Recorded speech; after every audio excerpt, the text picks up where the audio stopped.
Hello বন্ধুরা, আমার ছাদ বাগানে তোমাদের সবাইকে জানাই স্বাগত। কাল আমি বাজার থেকে এনেছিলাম কিছু সবজির বীজ আর কিছু গাঁদা ফুল গাছের চারা। গাঁদা ফুল গাছের চারাগুলো তো আমি লাগিয়ে দিয়েছিলাম, আর যেহেতু বিকেল হয়ে গিয়েছিল আমার আর সবজির বীজগুলো লাগানো হয়নি, তাই আজকে সকাল সকাল আমি চলে এসেছি ছাদে। আর এখন আমি এই সমস্ত সবজির বীজগুলো লাগিয়ে দেব।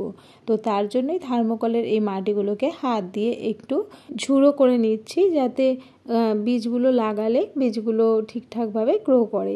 তো এই যে মাটিটা আছে, এই মাটিটা কিন্তু আমি গত বছরের আগের বছর মানে এই পেটির মধ্যে দিয়েছিলাম, তারপরে আর নতুন করে কোনো মাটি দেওয়া হয়নি। এটা বেসিক্যালি তৈরি শুধু শুকনো পাতা আর মাটি দিয়ে। তো এই মাটিটা কিন্তু খুবই ভালো। আর এর মধ্যে আমি দিয়ে দিচ্ছি সেটা হচ্ছে পালং শাকের বীজ।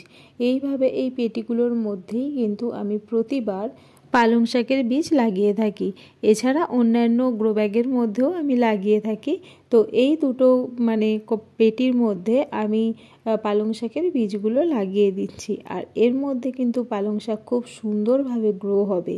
আর কোনো যদি আমি সার নাও দিই, সার বলতে সর্ষের খোল পচা জল নাও দিই, তাহলেও কিন্তু এর মধ্যে খুব সুন্দরভাবে পালং শাকগুলো গ্রো হবে। আর এর মধ্যেই আমি অন্যান্য কিছু বীজও লাগিয়ে দেব, যেমন বিনসের বীজটাও আমি এর মধ্যেই কিন্তু লাগাবো, কারণ তার ফলে পালং শাকটা নিচের দিকে হবে। আর এই যে বিনসের যে বীজটা দেব, সেই বীজটা কিন্তু লতিয়ে ওপর দিকে উঠে যাবে। তাহলে একটা জায়গার মধ্যে কিন্তু বিভিন্ন ধরনের গাছ গ্রো করা সম্ভব। যেহেতু আমি ছাদে গাছ গ্রো করি, সেহেতু আমি এইভাবেই কিন্তু করে আসি। অনেকে আলাদা আলাদা কন্টেনার ইউজ করে থাকে, কিন্তু আমার কাছে এত কন্টেনার নেই। কিন্তু গাছ তো করব, সেই জন্য আমি একটা জায়গার মধ্যে বিভিন্ন ধরনের গাছ গ্রো করে থাকি। তো আমি এখানে পালং শাকের বীজগুলো লাগিয়ে দিলাম। এরপরেই আমি এখানে কিছু বিনসের বীজও লাগিয়ে দিচ্ছি। আর এগুলো যেগুলো দিচ্ছি সেগুলো লতিয়ে যে গাছগুলো অনেকটা উঁচুতে উঠে বিনস হবে, সেই গাছটা লাগাচ্ছি। কারণ এখানে যদি ছোট যে গাছগুলোর মধ্যে বিনস হয়, সেটা যদি লাগাই তাহলে ইঁদুরে একটাও রাখবে না, সমস্ত বিনস খেয়ে নেবে। আর আমার এরকম আরও একটা থার্মোকলের পেটি আছে, তোমাদেরকে দেখাবো। সেই পেটিটার মধ্যে উচ্ছে গাছ লাগানো আছে। ওই পেটিটার মাটির তলায় কিন্তু ইঁদুর থাকে। তো সেই জন্য মাঝে মাঝে এক এক সময় এরকমও হয়, কোনো গাছের বীজ যদি লাগাই টপ থেকে তুলে পেটির মাটির তলা থেকে কিন্তু তুলে খেয়ে নেয়। তো তার ফলে কিন্তু গাছ গ্রো হয় না। তো এগুলো আপাতত লাগাচ্ছি, থাকবে কতদূর আমি কিন্তু কিছুই জানি না। গত বছর এরকম ধনেপাতা লাগিয়েছিলাম, ধনেপাতা কিন্তু বেশিরভাগটাই ইঁদুরে খেয়ে নিয়েছে, যেগুলো আমি নিচে লাগিয়েছিলাম। আর যেগুলো ওই গ্রো ব্যাগে করে ছাদের রেলিংয়ে লাগিয়েছিলাম, সেগুলোই কিন্তু ছিল।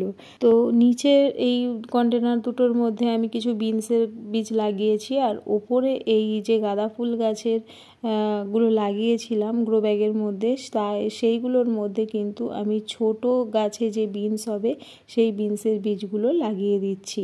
এখানেও কিন্তু এখান দিয়ে হলে তাহলে ইঁদুরে কিন্তু খেতে পারবে না, এখান দিয়ে আমি মাচায় তুলে ফেলতে পারবো। তাহলে ছোট গাছে খুব সুন্দরভাবে কিন্তু বিনসগুলো হবে।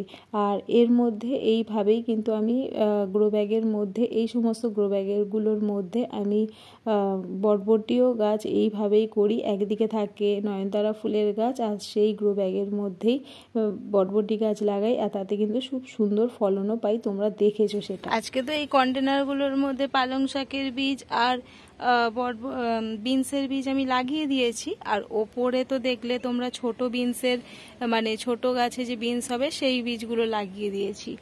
আর এদিকে এই যে আমার থার্মোকলের পেটিটা আছে, এটার মধ্যেও কিন্তু আমি কিছু বেশি না 10-12টার মতো এইটার মধ্যে আমি কড়াইশুঁটির বীজ লাগিয়ে দিয়েছি। তো দেখা যাক কি হয়। কড়াইশুঁটির বীজ আমি এর পরেও লাগাবো, জাস্ট এমনি লাগিয়ে দিলাম। বৃষ্টিটা হচ্ছে, দেখা যাক কি হয়, না ভিজিয়েই লাগিয়েছি। আর এদিকেই দুপুরমণি ফুল গাছটা থেকে সেদিন কতগুলো বীজ কালেক্ট করেছিলাম আর বলেছিলাম যে এখনও কিছু কুড়িয়ে আসছে, সেই জন্য গাছটা তুলে ফেলবো না। তো গাছটা দেখো এখনও কিন্তু বেশ ভালোই ফুল ফুটছে, একদম গোড়া থেকে আগা অবধি সুন্দর সুন্দর ফুল আসছে আর নতুন নতুন আরও ব্রাঞ্চেস ছাড়ছে। সেই জন্য এই গাছটা আপাতত এখন আমি কাটবো না, রেখে দেব। যদি শীতের গাছ বসানো হয় এই সাইড দিয়ে, শীতের গাছ বলতে শাকের কোনো গাছ, তাহলে লাগিয়ে দেব, তাহলে গাছটাও থাকবে, ফুলও দেবে, সাইড দিয়ে শীতের গাছও গ্রো করতে পারবে। আর একটা জিনিস দেখাই, সেই শিম গাছগুলো আমি লাগিয়েছিলাম, তোমাদের মনে আছে?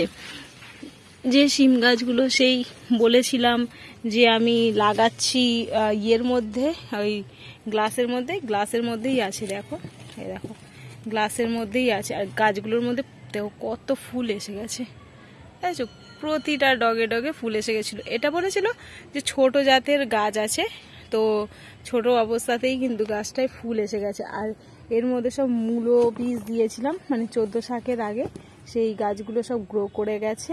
মূলো হোক আর না হোক শাক খাওয়া যাবে। আর এখানে দেখো এই গাছটার মধ্যে শিম ধরেছে, দেখাই এটা কি শিম কি জানে। এ দেখো শিমের সাইজ দেখাই, এই দেখো শিমের সাইজ। ছোট্ট গাছের মধ্যে, এই যে একদম ছোট্ট গাছ, বলেছিলাম একটা গাছ এক্সট্রা রয়েছে, এইটার মধ্যে বসিয়ে দিয়েছিলাম। এই ছোট্ট গাছটার মধ্যে শিম গ্রো করেছে। আর আকাশটা কিন্তু এখনও প্রচুর কালো হয়ে রয়েছে, সকালের দিকে একটু বৃষ্টিও হয়েছে 10-15 মিনিটের মতো। দেখা যাক আকাশের অবস্থা কবে ভালো হয়। আর আমার মাটিগুলো তো একদম ভিজে চুপচুপে হয়ে রয়েছে, কবে শুকায় দেখি। তো আজকে আমার বাগানের এই কাজগুলো অনেকটা কাজই হয়ে গেছে। আর এখানে আরেকটা জিনিস যেতে যেতে দেখিয়ে যাই, এই উচ্ছে গাছটা আমি লাগিয়েছিলাম। এই উচ্ছে গাছটার মধ্যে কিন্তু ছোট্ট ছোট্ট উচ্ছে ধরছে। আর এই উচ্ছে গাছটা আমি এই দড়িটার মধ্যে দিয়ে ভাড়ায় তুলবো। আর এই পেটিটার মাটির নিচেই কিন্তু ইঁদুর বাসা বেঁধে রয়েছে। কেমন লাগলো আজকে ভিডিওটা আমাকে জানিও। যদি ভিডিওটা ভালো লেগে থাকে ভিডিওটাকে লাইক করো, শেয়ার করো। আর যদি আমার এই চ্যানেলের ভিডিও তোমাদের ভালো লেগে থাকে তাহলে আমার এই চ্যানেলটাকে তোমরা সাবস্ক্রাইব করে দিও। Thank you.